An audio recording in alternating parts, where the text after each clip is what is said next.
अहमदाबाद गुजरात में लोकेटेड है। ये साबरमती नदी के किनारे में लोकेटेड है। इस जगह पे पहला मैकेनाइज्ड मिल 1859 में खोला गया और जल्द ही हमारे देश में मुंबई के बाद ये सेकेंड लार्जेस्ट टेक्सटाइल सिटी बन गया। यानी अहमदाबाद में कॉटन टेक्सटाइल इंडस्ट्री काफ़ी ज़्यादा है।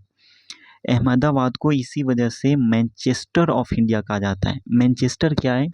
मैनचेस्टर यूके में, इंग्लैंड में एक जगह है जहाँ पे सबसे ज़्यादा कॉटन टेक्सटाइल इंडस्ट्री है, जहाँ पे सबसे पहली बार रेवोल्यूशनाइज्ड तरीके से कॉटन को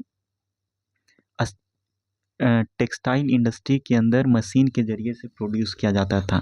इसी वजह से मैनचेस्टर दुनिया भर में फेमस है for producing quality cotton cloth, और वही काम इंडिया में अहमदाबाद कर रहा है। इसी वजह से इसे मैनचेस्टर ऑफ इंडिया भी कहते हैं। इस जगह पे टेक्सटाइल इंडस्ट्री के डेवलपमेंट के पीछे बहुत से ज्योग्राफिकल और लोकेशनल फैक्टर्स का काफ़ी बड़ा हाथ है। अहमदाबाद कॉटन ग्रोइंग एरिया के काफ़ी ज़्यादा पास है। अहमदाबाद की बात करें तो ये आपका इंडिया है। इंडिया के अंदर ये गुजरात है। गुजरात के अंदर यहाँ पे आपका अहमदाबाद है। अहमदाबाद के आसपास के रीजन में कॉटन ग्रोइंग बेल्ट है, महाराष्ट्र और गुजरात के अंदर। तो इसकी वजह से क्या होता है कि लोकली आपका cotton as a raw material available है, जो कि इस इंडस्ट्री के डेवलपमेंट में काफ़ी इम्पोर्टेंट रोल प्ले करता है। यहाँ पे क्लाइमेट कैसा है? मॉइस्ट और ह्यूमिड क्लाइमेट है, क्योंकि ये जो रीजन है वो समंदर के सी के काफ़ी पास है, अरबियन सी के काफ़ी पास है। और ये क्लाइमेट स्पिनिंग के लिए, वीविंग के लिए काफ़ी ज़्यादा आइडियल, काफ़ी ज़्यादा अच्छा और बेहतर माना जाता है। यहाँ पे जो लैंड है, जो टेरेन है, वो काफ़ी फ्लैट है और प्लेन है। इसकी वजह से यहाँ पे आसानी से लैंड अवेलेबल है इंडस्ट्री को सेटअप करने के लिए, मिल को सेटअप करने के लिए। इसके साथ साथ गुजरात और महाराष्ट्र डेंसली पॉपुलेटेड एरिया है, यानी यहाँ पे पॉपुलेशन डेंसिटी काफ़ी ज़्यादा है, पॉपुलेशन कॉन्सेंट्रेशन काफ़ी ज़्यादा है, यानी लोग काफ़ी ज़्यादा है। इसकी वजह से काफ़ी संख्या में स्किल्ड, सेमी स्किल्ड और unskilled labour force locally available है, जो कि टेक्सटाइल मिल के अंदर काम कर सकते हैं। यहाँ पे ट्रांसपोर्टेशन सिस्टम भी काफ़ी डेवलप्ड हैं, काफ़ी बेहतर हैं।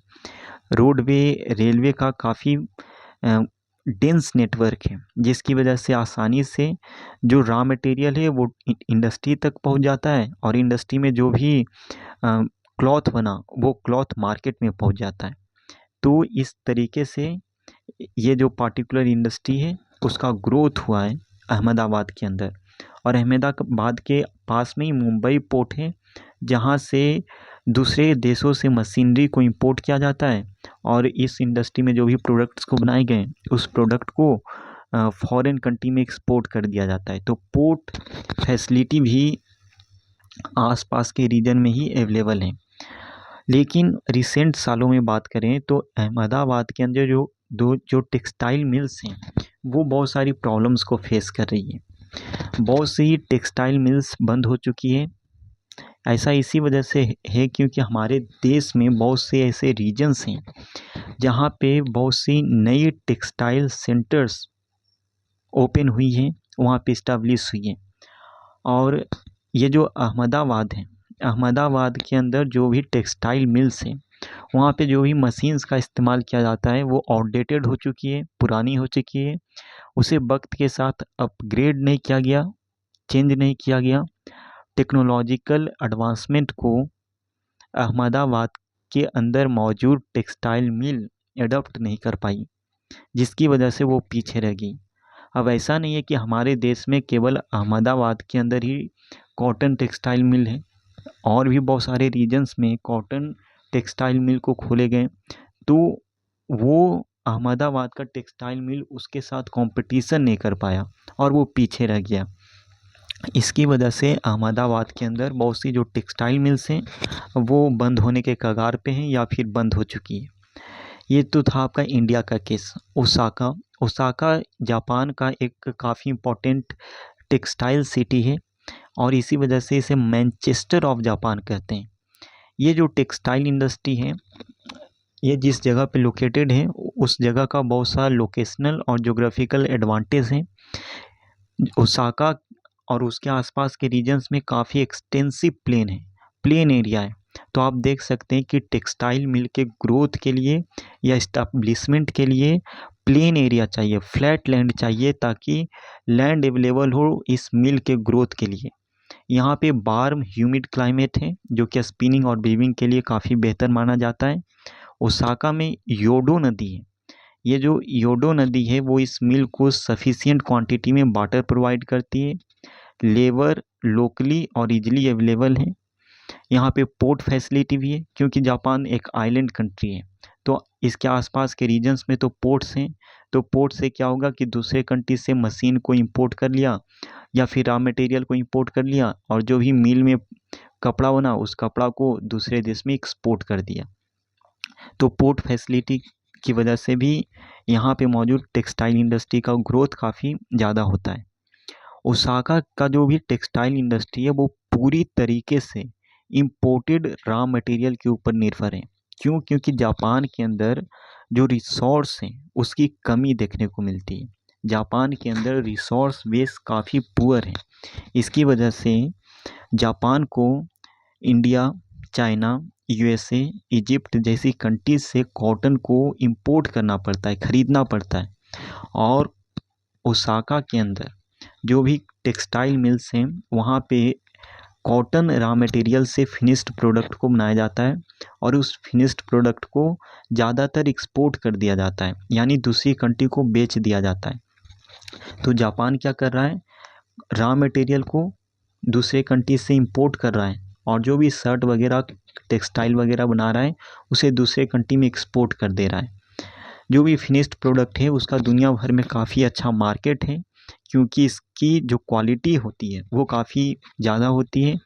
और ओसाका या जापान जो भी क्लॉथ को बनाया जाता है वो काफ़ी सस्ता होता है, काफ़ी लो प्राइस का होता है। इसकी वजह से जो डेवलपिंग कंट्री के लोग हैं वो जापान के बनाए गए प्रोडक्ट्स को या फिर क्लॉथ को ख़रीदना पसंद करते हैं।